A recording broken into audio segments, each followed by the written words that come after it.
Si arricchisce di un nuovo paragrafo, il vademecum sicurezza della polizia che mette in allerta i cittadini sulla nuova frontiera della malvivenza dedita ai furti. Secondo uno studio effettuato sul territorio nazionale dalla polizia postale sono i social network, Facebook e Twitter in primis, ad essere monitorati dai malintenzionati che controllando stato, registrazioni e foto postate dagli utenti dalle loro località di vacanza sono in grado di scegliere con cura i potenziali obiettivi da colpire. Un consiglio è quello di non pubblicare o mettere a porre dei filtri all'accesso della propria pagina personale per poter evitare appunto questo studio che viene fatto costantemente da persone che vogliono entrare, quindi cercare di perpetrare questi reati cosiddetti predatori. Un fenomeno che accende un nuovo campanello d'allarme per chi utilizza questi social network. Evitare di far sapere ad estranei che si è fuori, magari per lunghi periodi, dalla propria abitazione è semplice, basta utilizzare accorgimenti che vietano a chi che sia di curiosare liberamente nei nostri profili.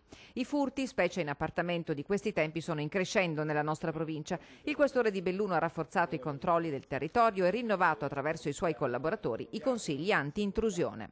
Certamente il primo consiglio che noi diamo anche durante gli incontri che facciamo con la cittadinanza durante l'anno è quello di predisporre delle automisure di sicurezza. Assicurarsi di avere chiuso porte e finestre, chiedere a un familiare di svuotare con regolarità la cassetta della posta, non diffondere informazioni a chiunque sulle nostre vacanze sono i suggerimenti principali. Nel momento in cui rientriamo dalle vacanze, nel momento ci accorgiamo che la casa o la porta è aperta, non entrare, chiamare subito il 113, la linea d'emergenza dedicata, ripeto, H24 per il servizio ai cittadini, per ottenere un intervento della pattuglia che naturalmente con l'ausilio della polizia scientifica potrà effettuare i rilievi del caso. Se siamo soliti tenere i preziosi in casa, la polizia invita comunque ad annotare con cura e magari anche a fotografare gli oggetti, pratica che può tornare utile in caso di furto. Sul sito della polizia c'è una sezione speciale dedicata agli oggetti rubati e recuperati,